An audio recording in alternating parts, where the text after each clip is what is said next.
축산, 검협전.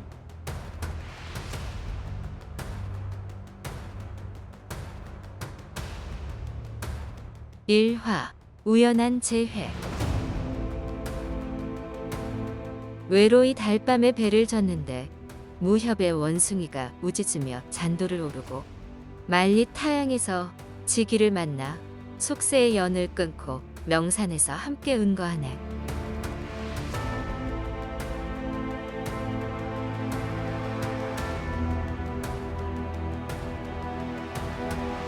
사천의 아미사는 촉당에서 손꼽는 명승지이다. 옛사람들이 서촉당에 기이한 절경이 많고 그중 아미산이 으뜸이라 하였는데 결코 빈말이 아니리라. 서촉의 신비로운 기운이 강하여 아미산 곳곳에 도관과 사찰이 헤아릴 수 없이 많으니 해마다 선남선녀 참백에게 먼 길을 마다하지 않고 찾아왔다. 또한 산이 높고 물이 맑으며 첩첩 산등성이와 높은 봉우리의 기상이 천길 만길에 이르니 경치를 감상하며 산을 유람하려는 사람도 실로 적지 않았다. 아미후산의 풍경은 더욱 기묘하고 고요했다. 예로부터 깊은 산 큰 못에는 용과 뱀이 많고 깊은 숲과 그윽한 골짜기는 호랑이, 표범, 승냥이, 이리와 같은 사나운 짐승의 터전이었다. 후산으로 유람을 떠났다가 종종 돌아오지 못하는 이가 있으면 산짐승 혹은 요괴나 마귀에게 잡아먹혔다거나 신선에게 선택받아 속세를 떠났다는 말이 나돌기도 하였다. 온갖 소문과 추측이 난무했지만 진실은 아무도 알지 못했다. 어쨌거나 사람은 피와 살로 된 육신을 가졌고 의지가 박약한 존재인지라 같은 일을 당할까 두려워하는 이들이 많아지면서 후산을 찾는 발길이 점점 잦아들었다. 덕분에 후산에 은거하는 무림 고수와 기인들은 속세의 번잡함에서 벗어나 영험한 산의 절경을 오롯이 누릴 수 있었으니 이보다 좋을 수 없었다. 명나라 말기에 이르러 장원충의 난이 일어나면서 사천 땅 곳곳이 폐허로 변해 수백 리를 걸어도 사람 사는 집 하나 보기 어려울 지경이 되었다. 일찍이 천부지국, 즉 하늘의 곳간이라 불릴 만큼 풍요로운 곳이었으나 음산하고 괴괴한 기운만 감도는 귀시로 변해버렸다. 청나라가 산해관을 넘어오자 변경 관리들이 상소를 올려 호남, 호북, 강서, 섬서 백성들을 인근 사천 지역으로 이주하도록 하였다. 사천은 본래 땅이 넓고 물자가 풍부하여 필요한 것들을 모두 구할 수 있기에 이주한 사람들이 고향 땅을 그리워할 일이 거의 없었다. 그렇게 정을 붙이고 사는 이가 많아지면서 사천은 서서히 번화했던 옛 모습을 되찾았다.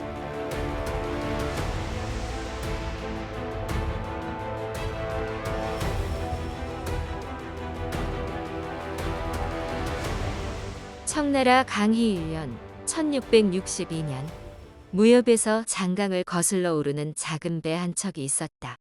노를 젓는 사공들 외에 손님이라고는 부녀로 보이는 중년 남자와 소녀뿐이었다. 어깨에 맨 보찜은 단출했지만 쇠붙이라도 들었는지 무거워 보이는 큰 짐이 하나 더 있었다. 머리카락이 하얗게 센 50살쯤 된 중년 남자가 날카로운 눈빛으로 주위를 살폈다. 얼굴이 온통 주름투성이라 얼핏 보기에도 온갖 환란을 겪은 백전노장임을 알 수 있었다. 13살쯤 된 소녀는 용모가 아주 빼어났다. 아버지 옆에서 주변 풍경을 가리키며 소곤소곤 이것저것 묻는 모습이 더없이 사랑스럽고 천진난만했다. 어느덧 해가 저물어 노을빛 안개가 짙은 어스름으로 변해갔다. 멀리 산모퉁이에 휘영청 밝은 달이 떠올라 눈썹까지 훤히 비추었다. 갑자기 중년 남자가 크게 탄식했다. 고향 생각을 어찌 견디랴. 달은 저리 밝은데 이 강산은 언제쯤 내 나라로 돌아올꼬. 불현듯 처연함이 밀려와 눈물이 뺨을 적셨다. 아버지, 또 속상하신 거예요? 세상 일은 모두 정해진 대로 흘러간다잖아요. 그리 슬퍼해도 소용없어요. 무엇보다 아버지 건강이 제일 중요하니 너무 마음 쓰지 마세요. 때마침 사공이 다가왔다. 어르신, 날도 저물었고 저 앞이 그 유명한 오아취입니다. 근처에 마을이 있으니 잠시 배를 대고 욕이라도 하시지요. 그렇게들 하시오. 나는 피곤해서 그냥 배에 있으리다. 사공들이 나루터의 배를 대고 바로 마을로 들어갔다. 달빛이 환해 밤인데도 대낮처럼 밝았다. 아버지와 딸은 뱃머리에 앉아 미리 챙겨온 술과 음식을 꺼내놓고 함께 먹었다. 슬슬 무료해지려는 참에 저 멀리 숲에서 하얀 옷을 입은 사내가 걸어 나왔다. 사내는 맑고 기계 넘치는 음색으로 노래하며 강가를 따라 점점 가까이 다가왔다. 밝은 달빛 덕분에 가까워질수록 더욱 또렷하게 보였다.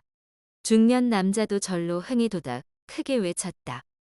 달 밝은 밤 풍경이 더없이 그윽한데 이대로 지나치시려? 여기 술과 안주가 있으니 함께 잔을 기울이면 어떻겠어? 한껏 흥에 취해 노래하던 사내가 중년 남자의 부름에 멈칫했다. 이곳은 사천이나 호남 사람이 대부분이라 북방 사람을 만나기 쉽지 않은데 완연한 북경 말투가 아닌가?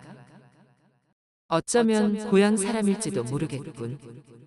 어쨌거나 저쪽에서 먼저 초대했으니 몇 잔 마신다고 패가 되지는 않겠지. 그러고는 기꺼이 배에 올랐다. 그런데 이게 웬일인가? 두 사람은 한눈에 서로를 알아보고 누가 먼저랄 것도 없이 부둥켜 안고 통곡했다. 북경에서 그리 헤어졌으니 이렇게 다시 만날 줄 누가 상상이나 했겠는가. 아, 헤어진 옛 벗은 다시 만났건만 남의 손에 넘어간 강사는 돌아오지 않으니 야속하기 그지없구나. 양주 전투에서 형님이 돌아가셨다고 들은 터라 이곳에서 뵐 줄은 정말 꿈에도 몰랐습니다. 정처 없이 떠도는 몸이지만 옛 벗을 만났으니 더는 외롭지 않겠군요. 이 소녀는 따님이겠죠? 이런. 아우를 만나 너무 기쁜 마음에 인사시키는 것을 잊었군. 영경아, 어서 와서 주숙부께 인사 올리거라. 이영경이 아버지 분부에 따라 사내에게 머리를 숙이며 정중히 예를 갖추었다.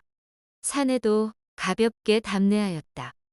진료가 장수 가문의 여식답게 영웅의 기상이 넘치는군요. 당연히 형님의 절기를 이어받았겠지요? 무슨 소린가. 어설픈 무예 덕에 폐가 망신하고 이 지경이 되지 않았나. 이 아이는 태어나자마자 난리통에 어미를 잃었고 몸둘 곳을 찾지 못해 이렇게 10년 넘도록 도망 다니고 있네. 그러지 않아도 이 아이가 자꾸 무예를 가르쳐 달라고 졸라대는데 나는 평범하게 사는 것이 가장 큰 복이라고 생각하네. 더구나 이 아이는 눈에 살기가 가득해서 무예를 배우면 필시 복잡한 일에 휘말릴 것이야. 세상에 기인과 고수가 얼마나 많은가. 내 무예는 그럭저럭 쓸만한 수준일 뿐이니 나 같은 사람한테 어줍지 않게 배웠다가 오히려 화를 초래하고 명을 재촉할지도 모르지. 자식이라고는 이 아이 하나뿐인데 도무지 마음이 놓이지 않아 무예는 일절 전수하지 않았네. 나중에 평범한 책벌레 서생과 짝지어주고 마음 편히 세상을 떠날 수 있다면 더 바랄 일이 없겠네. 형님이 그리 말씀하셔도 진료는 절대 평범하게 살 관상이 아닙니다. 두고 보시지요. 이영경은 이 말에 고운 눈썹이 날아갈 듯 기뻐하다가 다시 연로한 아버지를 원망스럽게 바라보았다. 한대 형님 무슨 뜻이 있어 여기 사천까지 오셨습니까? 나라가 망하고 집안이 풍비박산한 마당에 내가 무슨 뜻이 있겠나? 그저 화를 피해 멀리 떠나온 것이라네. 그렇다면 잘 되었군요. 저는 사천에 온 지 벌써 3년째인데 얼마 전 아미후산에서 석굴 하나를 발견해서 어제까지 그곳에서 지내다 왔습니다. 아주 조용하고 주변이 온통 기가 막힌 절경이지요. 사실 아이들 가르치는 일을 그만 정리하고 석굴에 응거할 참이었는데 오늘 이렇게 형님을 만났네요. 다만 걱정인 것이 인적이 닿지 않는 외진 곳이라 맹수가 많습니다. 혹시 진료가 무서워하지 않을까요? 그 문제만 괜찮다면 함께 응거하며 때를 기다리는 것이 어떻겠습니까? 좋지, 좋고 말고. 그런데 여기서 얼마나 가야 하는가? 걸어서 90리쯤 됩니다. 배는 돌려보내고 제 집에서 며칠 쉬다가 같이 떠나시지요. 그럼 아우 먼저 집에 가 있게나. 나는 오늘 밤은 배에서 묵고 내일 아침 배삭슬 치르고 찾아감세. 아우 거처가 어디인가? 자네나 나나 도망다니는 신세이니 성이나 이름을 바꿨을 테지? 성은 두고 이름만 바꿨습니다. 내일 마을에 오셔서 그 선생 주순을 찾는다고 하면 다들 알 겁니다. 시간이 늦었군요. 내일 선약이 있어 직접 마중하긴 힘들겠지만 다행히 멀리 가지 않으니 일을 마치고 바로 돌아오겠습니다. 이렇게 주순이 떠난 후 이영경이 아버지 일영에게 물었다. 저분이 아버지가 늘 말씀하셨던 제로3령의 주랑 숙부지요? 아무렴.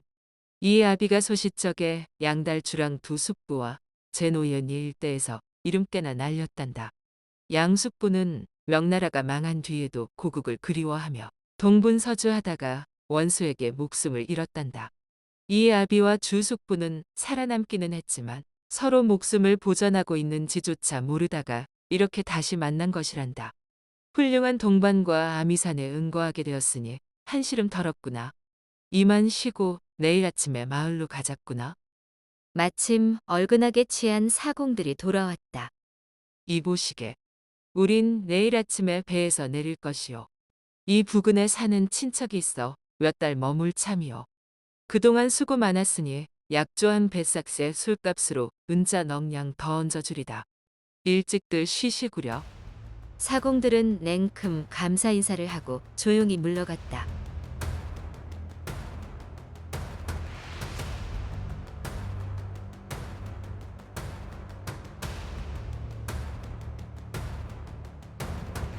다음 화에서 이어집니다.